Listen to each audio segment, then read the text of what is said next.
Bonjour et bienvenue dans l'aide au dépannage. Nous allons commencer par les constatations. Regardons le plan de la chaufferie. Nous avons ici une chaufferie, nous délivrons 2 sous-stations. Dans ces sous-stations, nous avons un réseau qui va sur des compteurs d'énergie et des logements qui ont leur propre régulation. Nous faisons ici une préparation d'eau chaude sanitaire pour les commerces avec un gros ballon de 1000 litres et 60 kW d'échangeur. Nous avons une deuxième sous-station. Nous allons alimenter un bâtiment A en radiateur, haute température, un bâtiment B avec des radiateurs basse température et un réseau plancher chauffant. Pour ici, une puissance de 60 kg. Effectivement, nous retrouvons ces puissances ici. Alors, nous ne chauffons pas assez. Nous allons d'abord prendre la température de départ ici. Nous partons bien à 85. Notre chaudière fonctionne correctement. Et nous partons ici sous nos 2 sous-stations. Prenons les températures de la sous-station. Ah, nous partons ici à 52 degrés. Ici aussi. Donc, nous avons ici un départ de température à 85. Nous sommes sur une bouteille de désaccouplement hydraulique, une bouteille casse-pression. Nous n'avons pas ici une chaudière à condensation. Donc, nous devrions avoir ici un débit supérieur de ce côté-là. Nous expliquons tout ça En route pour le savoir. Ce qui fait que nos départs ici devraient être au moins à 85 si le débit primaire est supérieur au débit secondaire. Donc, nous avons un problème de débit, effectivement, sur notre débit primaire. Et regardons ici notre retour. Nous revenons à 40. Pourquoi ? Là, nous avons un premier réseau, nous revenons à 43. Un deuxième réseau, nous revenons à 35. Toute l'eau ici se mélange et revient ici sur notre retour primaire.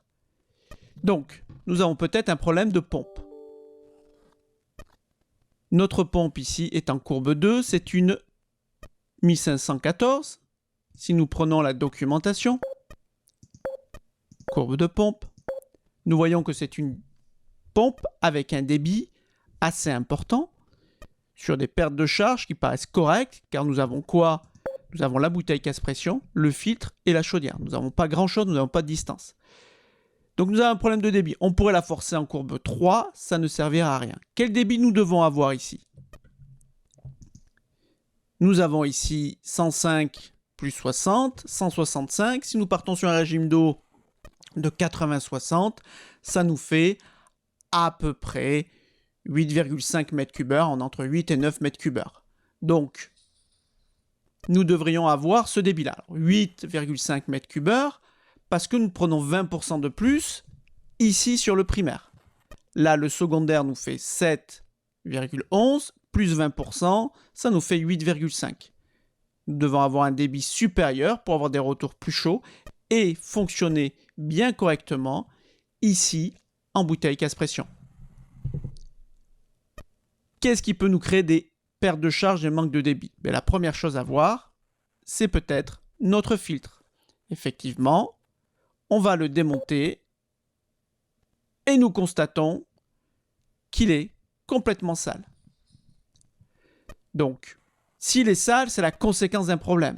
Il faut voir le carnet d'entretien, quand est-ce qu'il a été nettoyé la dernière fois, et voir ce qui se passe ici. Un filtre qui s'encrasse, c'est caractéristique d'une installation qui se détériore et surtout d'une eau qui se détériore. Donc il va falloir analyser les bouts, voir si ce sont des bouts magnétiques ou des bouts biologiques pour pouvoir agir derrière. Dans un premier temps, on va nettoyer le filtre, le remonter et assurer le dépannage.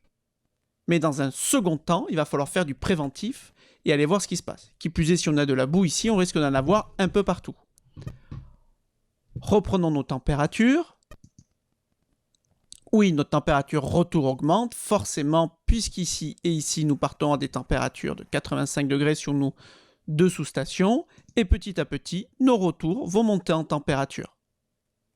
Voilà, nous avons bien dépanné, mais attention à suivre derrière le traitement d'eau et voir s'il n'y a pas la boue ailleurs.